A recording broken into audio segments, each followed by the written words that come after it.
يتبعهم فلا نجاة ولا نصير له. أما بعد فأعوذ بالله من الشيطان الرجيم. بسم الله الرحمن الرحيم. لقد خلقنا الإنسان في أحسن تقويم. صدق الله العظيم وصدق رسوله النبي الكريم. ونحن على ذلك من الشاهدين والشاكرين والحمد لله رب العالمين. آئیے اور آپ سبھی حضرات کے سب سے پہلے اپنے آقا و مولا حضور نبی رحمت صلاح و خیر و برکت ہم غریبوں کے ہمسار سید احباب و اخیار جناب احمد مصطفیٰ محمد مصطفیٰ صلی اللہ علیہ وآلہ وسلم کی فاتحہ و مقدس بارگاہ میں جھوم جھوم کر ہدیہ درود پیش کریں اور دعائیں. اللہم صل علی سیدنا و شفیعنا و حبیبنا مولانا محمد وآلہ وسلم. صلاة و سلاما علیک سیدی حبیبی یا رسول اللہ. صلاة و سلاما علیک یا نبی اللہ صلی اللہ تعالی علیہ وسلم. حضرات آج کی یہ پہلی مجلس ہے.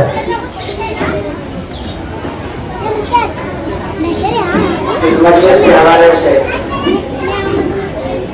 بہت کچھ بنیادی باتیں بھی ذکر کرنی ہے اور سلسلہ وار انشاءاللہ الرحمن گفتگوات سماعت کرتے رہیں گے. لیکن اس سے پہلے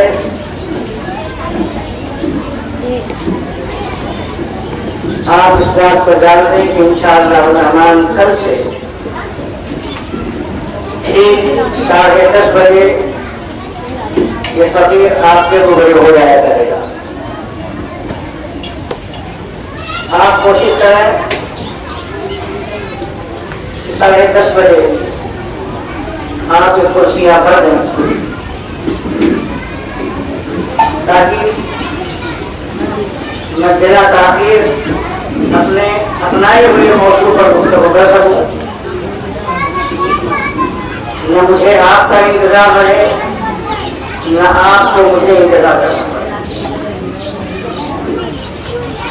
اور دوسری بات یہ ہے کہ 10 دن اللہ نے ہمارا اور آپ کا رشتہ جوڑا. ہماری رشتہ تو ہمارا آپ کا ماشاءاللہ جوڑا ہوا ہے. لیکن کچھ سننے سنانے کے حوالے سے 10 دن میں آج کے روبرو ہوں. تو کیوں نہ ایسا ہو کہ اس 10 دن کو خوبصورت بنا دیا جائے. کچھ آپ کی طرف سے محبت ہو, کچھ میری طرف سے حوصلہ ہو اور سب مل کر اس ذکر حسین سے پوری گلی کو انشاءاللہ ہم سجا دیں. جو ذکر حسین سے اپنی گلیاں سجاتا ہے اللہ تعالیٰ اس کے دلوں کو بھی سجا دیا کرتا ہے. انشاءاللہ ایک نئے امت کے ساتھ, نئے حوصلے کے ساتھ, نئے جذبے کے ساتھ کل سے آپ کو آنا ہے. اور ایک شروع ہی میں پیغام لے کر جائیں کہ ہر آیا ہوا شخص, جتنے بھی احباب آئے ہوئے, ہر آدمی آنے والے گھر میں اپنے ساتھ اپنے ایک بھائی کو لے کر آئے. اتنا ہی ثواب اپنے دینی بھائی کو یہاں لانے کے نتیجے میں آپ کو حاصل ہو جائے گا. تو کوشش کل سے انشاءاللہ یہ ہوگی کہ آپ ٹھیک 10:30 بجے یہاں پہنچنے کی کوشش کریں گے اور ساتھ میں اپنے ایک دینی بھائی کو لانے کی کوشش بھی کریں گے.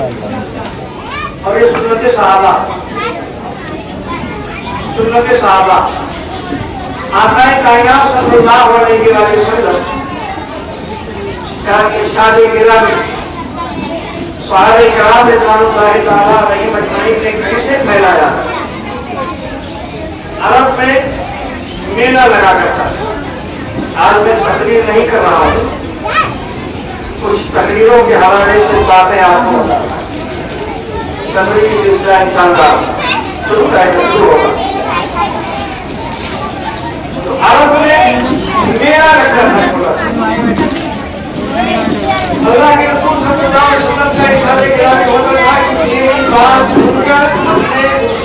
فائدوں تک پہنچاؤ، خلق خدا میں میری باتوں کو عام کرو۔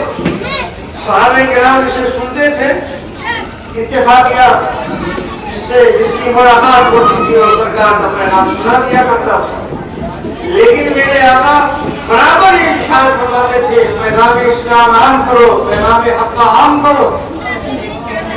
صحابہ کرام کی نگاہ یہ چھوٹے چھوٹے میلوں پر پڑے جو کفار و مشرکین کیا سال میں ان کے میلے ہوتے تھے مختلف مقامات پر، کسی تاریخ میں یہاں، کسی تاریخ میں یہاں، کسی تاریخ میں وہاں، وہ اپنے طریقے سے جمع ہوتے تھے، ناچتے تھے، کھاتے تھے، پوچھتے تھے، اپنے اپنے حساب سے کام کرتے تھے۔ صحابہ کرام رضوان اللہ تعالیٰ علیہ نے سوچا کیوں نہ ایک پیغام حقہ لے کر ہم اس میلے میں گھس جائیں،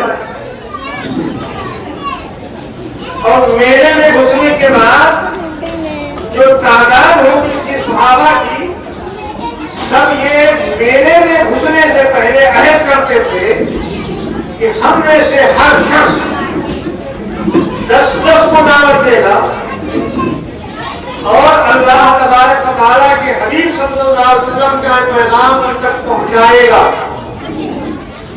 بڑی خاموشی کے ساتھ صحابہ کرام میلوں میں گھستے، الگ الگ محاذ پر کھڑے ہوتے، ایک ادھر ایک دائیں ایک بائیں ایک آگے ایک پیچھے ایک سینٹر ایک بیچ میں، جہاں جس کو جیسی جگہ میں سنا، اور اس میں سے 10 آدمیوں تک نبی کا پیغام بڑی خاموشی کے ساتھ پہنچا۔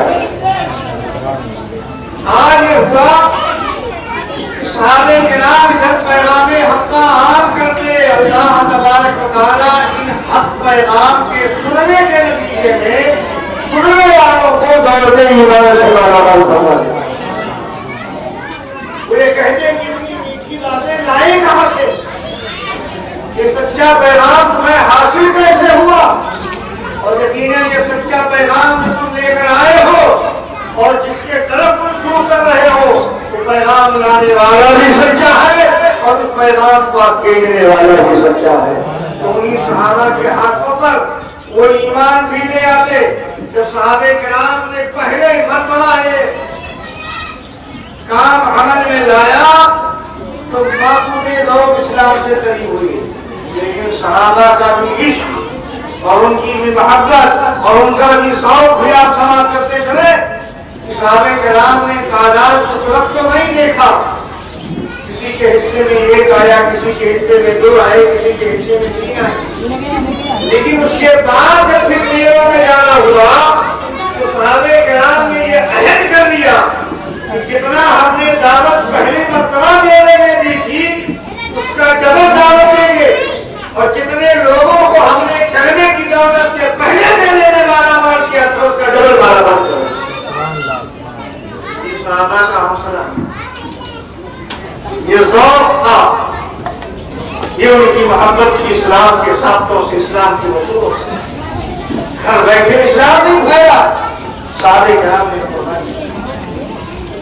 تو اسی سنت کو اپناتے ہوئے وہ جو کفر کی دلدل سے نکال کر اسلام کی روشنی میں لوگوں کو داخل کرتے تھے، تو پیغام حق کا سنا کر نبی کا دیوانہ بناتے تھے۔ صلی اللہ علیہ وسلم اپنے حجرے پاک میں آرام فرماتے۔ اس حدیث کے راوی حضرت امیر معاویہ بھی ہیں، حضرت سیدنا سعید خدری بھی ہے، حضرت سیدنا انس بن مالک بھی ہے۔ یہ تمہارا تم سے یہ حدیث آئی ہوئی ہے، مسلم شریف میں بھی حدیث پاک ہے، ابو داؤد شریف میں بھی حدیث پاک ہے، نسائی شریف میں۔ یہ مقدس کتابوں میں حدیث منقول ہے، تھوڑے سے فرق کے ساتھ۔ وہ حدیث پاک یہ ہے کہ نبی کریم صلی اللہ علیہ وسلم اپنے حجرے پاک میں تھے اور صحابہ کرام رضوان اللہ تعالیٰ علیہم اجمعین ایک جگہ حلقہ بنا کے بیٹھے ہوئے۔ اسی منظر کو حدیث پاک میں پیش کیا گیا ہے۔ راوی حدیث حضرت امیر معاویہ اور حضرت انس بن مالک اور حضرت سیدنا سعید خدری رضی اللہ تعالیٰ تینوں ارشاد فرماتے ہیں خرج رسول اللہ صلی اللہ علیہ وسلم علی حلقۃ،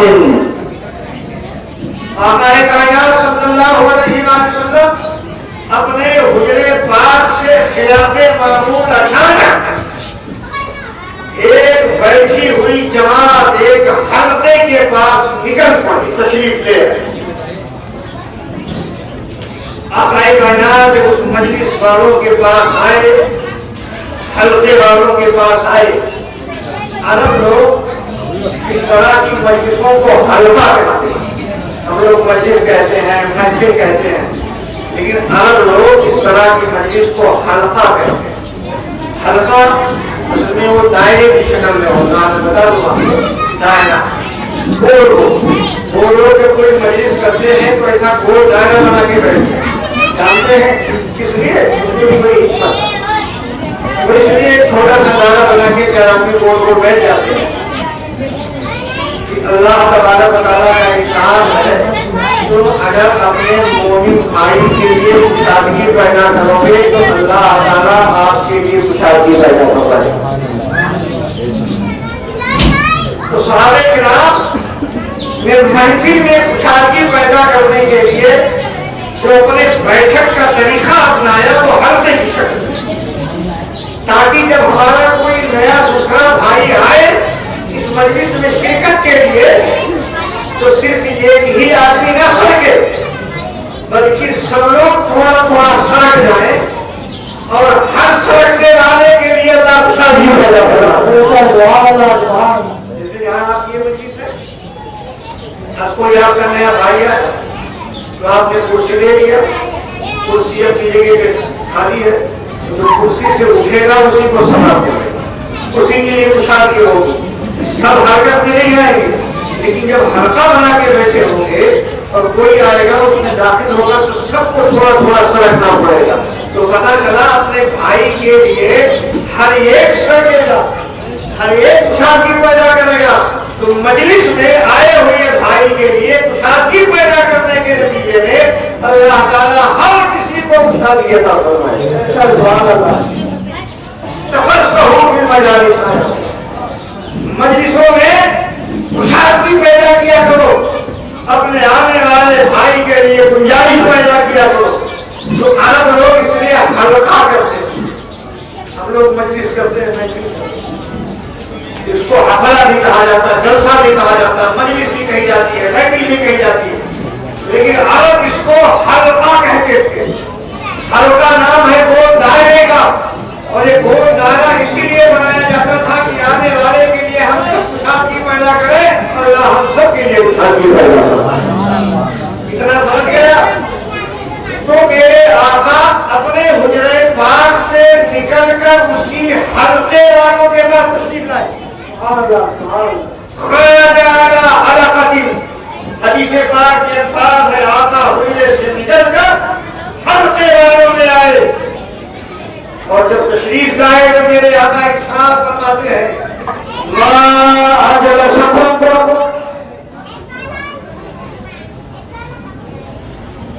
اے میرے غلاموں یہاں کیوں بیٹھے ہو؟ آپ تو ترجمہ یہ کیا توضیح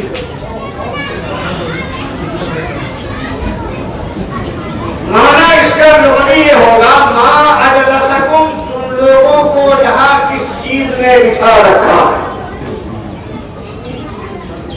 اب اس پر بھی ایک نکتہ سن لیں،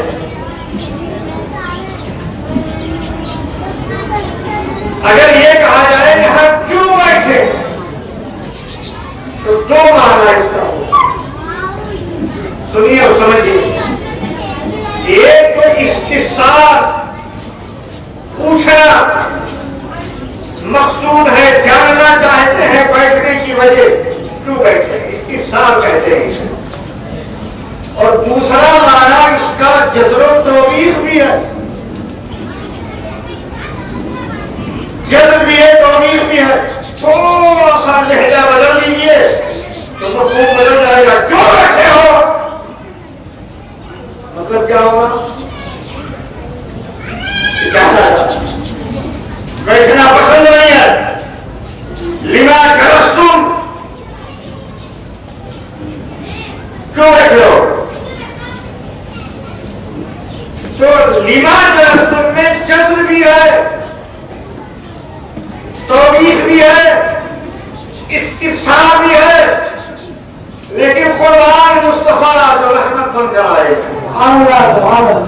میرے آقا اپنے وہ غلاموں کے لیے حضرت کو سمجھ گئے، آپ کو تھوڑا سمجھنے میں ٹائم جائے گا، حضرت کون دے گا؟ میرے آقا نے اس لفظ کا انتخاب نہیں فرمایا کہ جس میں جزم ہو توبیخ ہو، ہونا کیا چاہیے تھا؟ لما جلستم، کیوں بیٹھے ہو؟ سبحان اللہ، آپ کی مجلس میں ایک عالم رسول کی آمد ہو رہی ہے، ماشاءاللہ۔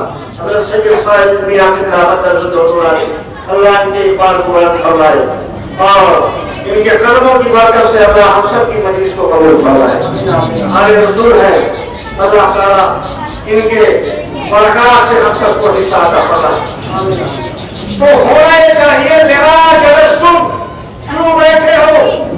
عرب کے دستور کے اعتبار سے، عربی گرامر کے اعتبار سے، عربی ضابطے کے اعتبار سے تو رسول یہ کہتا ہے کہ آقا کو یہ کہنا چاہیے لما جلستم، اے صحابہ یہاں کیوں بیٹھے ہو؟ اب کیوں بیٹھے ہو دو معنوں میں ہے، یا تو نبی یہ پوچھ رہے ہیں تمہارے بیٹھنے کی وجہ کیا ہے، کس مقصد کے لیے بیٹھے ہو، اور دوسری بات یوں بھی ہو سکتی ہے کہ آقا ڈانٹ دے، اگر لہجہ بدل کے کہا جائے لما جلستم، کیوں بیٹھے ہو، تو مطلب یہ ہوگا یہاں بیٹھنا پسند نہیں ہے، نبی کو جذب کیا جا رہا ہے، ڈانٹا جا رہا ہے، ڈپٹا جا رہا ہے۔ لیکن قرآن میرے آقا آپ کی رحمت پر میرے آقا نے اپنے غلاموں کے لیے اس لفظ کا انتخاب نہیں فرمایا جس میں جذب پایا جاتا ہے، جس میں توبیخ پائی جاتی ہے، جس میں ڈانٹ پایا جاتا ہے، بلکہ بڑی ہی شفقتانہ انداز سے ارشاد فرمایا ما اجل صبر، سبحان اللہ سبحان اللہ، بہت شاندار، بہت لما جلستم نہیں فرمایا، ما اجلسکم فرمایا، جس کا معنی یہ ہے اے میرے غلاموں تمہیں یہاں کس چیز میں بٹھا رکھا ہے؟ ایسا رحمت والا رسول ڈھونڈو، ایسا برکت والا رسول ڈھونڈو جو اپنے امتیوں کی عزت کا اتنا خیال کرتا ہو کہ ان کے لیے جزر کا ڈانٹ کا لفظ کا استعمال کرنا پسند کرے، استعمال کرنا پسند نہ کرے۔ وہ نبی آپ کو ہم کو جہنم میں جلتا ہوا کیسے دیکھے گا؟ میرے آقا فرماتے ہیں ما اجلسکم، اے میرے غلاموں تمہیں یہاں کس چیز نے بٹھا رکھا ہے، جبکہ ضابطے کے اعتبار سے ہونا یہ چاہیے لما جلستم۔ سمجھ گئے اتنا؟ آگے بڑھیے، آقا نے فرمایا ما اجلسکم، اے میرے غلاموں یہاں تمہیں کس چیز نے بٹھا رکھا ہے۔ تب غلاموں کا غلامانہ جلال سنیے اور اس طرح کی مجلسوں کی عظمت کا اندازہ لگائیے۔ مجلسوں کو آج کل مجلسوں کو بہت بڑا سمجھا جاتا ہے، ابھی یہاں ڈی جے لگا دیا جاتا ہے، ناچ ہوتا ہے، ڈانس ہوتا ہے تو گھر کی کھڑکیاں بھی کھل جاتی ہیں۔ یہ حضرت نے نازوں میں اعلان کیا ہوگا، ابھی مسئلے اسٹیج آپ نے اعلان فرمایا، آپ کو اسٹیج دیکھ کر بھی پتا لگ گیا ہوگا کہ مجلس ہے، مگر گنے چنے لوگ یہاں موجود ہیں جو تعداد ہونی چاہیے، جو حوصلہ لے کر ورثہ سے میں آیا تھا، جہاں جا رہا ہوں وہاں تو غریب انشاءاللہ دور رہے گی، مگر پہلے ہی دن آپ سے میرا حوصلہ تو ہوا، لیکن میں کوشش کروں گا میں آپ کا حوصلہ نہ دوں، میں یہ کوشش کروں گا کہ آپ کا حوصلہ ٹوٹے نہ پائے، آپ انشاءاللہ امید رکھتا ہوں کرائیں گے اچھی تعداد میں۔ میرے آقا صلی اللہ علیہ وسلم نے ارشاد فرمایا کیوں بیٹھے ہو؟ کا غلامانہ جواب سنیے صحابہ کا، مجلس کی اہمیت بتانا چاہتا ہوں۔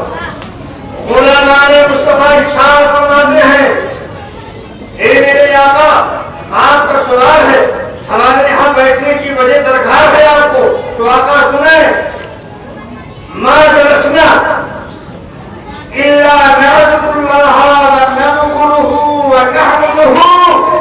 کیا بات ہے، سبحان اللہ۔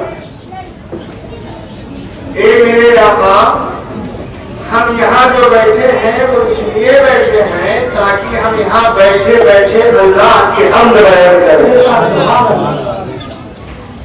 اللہ کی تحمید، الحمدللہ کے بعد میں کلمات اپنے زبان سے ادا کریں، ونذکرہ، اور ہم اس کا ذکر بجانا،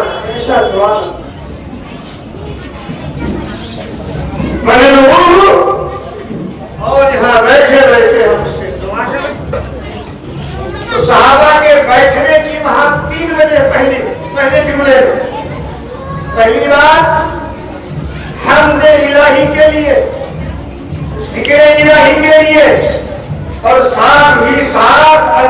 سے دعا کے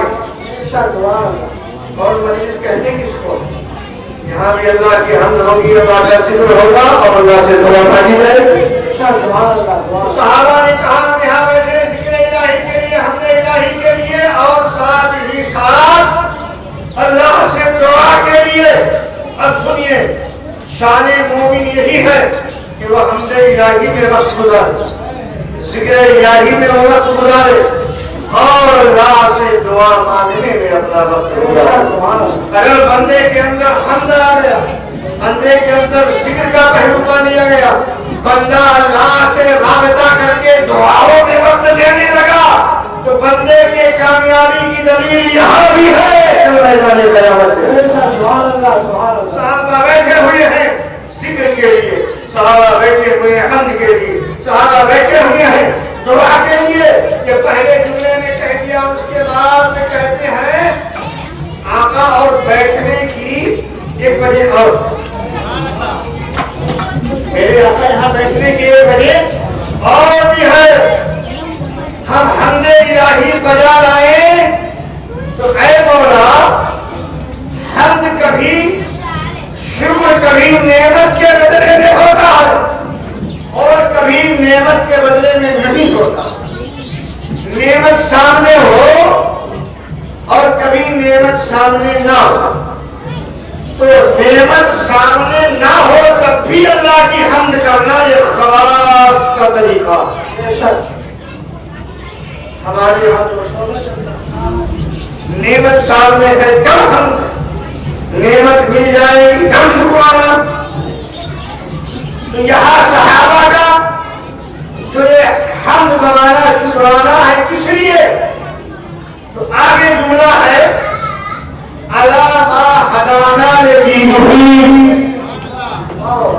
سے بعد یہ الفاظ ہے ہم اس کی حمد بیان کریں عَلَى مَا هَدَانَا لِدِينِهِ، اس بات پر کہ اللہ نے ہمیں اپنے دین کی ہدایت عطا فرمائی۔ سبحان اللہ، نعرہ تکبیر، نعرہ رسالت، نعرہ اسلام، نعرہ کبرا، نعرہ تکبیر، نعرہ رسالت۔ کس پر شکر، کس بات پر؟ عَلَى مَا هَدَانَا لِدِينِهِ، اس بات پر کہ اللہ نے ہمیں دین اسلام دے کر ہدایت کی دولت سے مالا مال۔ اور پھر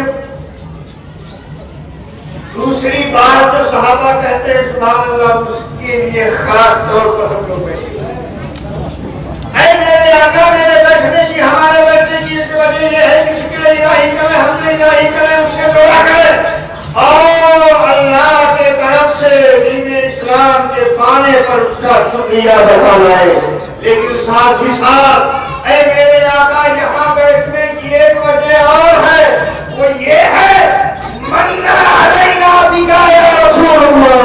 سبحان اللہ، سبحان اللہ۔ اے میرے آقا، یہاں بیٹھنے کی ایک وجہ یہ بھی ہے، وہ یہ ہے کہ ہم یہاں بیٹھ کر اللہ کی حمد اس لیے بتا لائیں کہ اللہ نے آپ کو ہم غریبوں کو بھیج کر ہم پر احسان کیا۔ سبحان اللہ، نعرہ تکبیر، نعرہ رسالت، پیغام اسلام، نعرہ محمد نبی۔ آپ مصطفیٰ جو ہمیں مل گئے، آپ آقا جو ہمیں مل گئے ہیں، آپ ہادی جو ہمیں مل گئے ہیں، آپ کو رحمت للعالمین بنا کر جو اس نے نموز کیا ہے، آپ کو مالک کونین ہونے کا جو شرف عطا فرمایا ہے، تو آپ کو جو اللہ نے دے دیا ہے، تو آپ کے پانے پر، آپ کے آنے پر اللہ کا حمد کرے، اللہ کا شکر۔ نبی ملے تو حمد الہی، دین اسلام ملا تو حمد الہی، ذکر الہی، یہ سب اسی نتیجے میں ہو رہا ہے۔ اب آپ یہ بتائیے، یہ صحابہ کرام بیٹھ کر وہاں کتنا کام کیے؟ حمد الہی، ذکر الہی، اللہ سے دعا، اور چوتھے نمبر پر میرے آقا کی آمد پر اللہ کا شکرانا، نبی کے پڑھنے پر اللہ کی بارگاہ میں شکرانا۔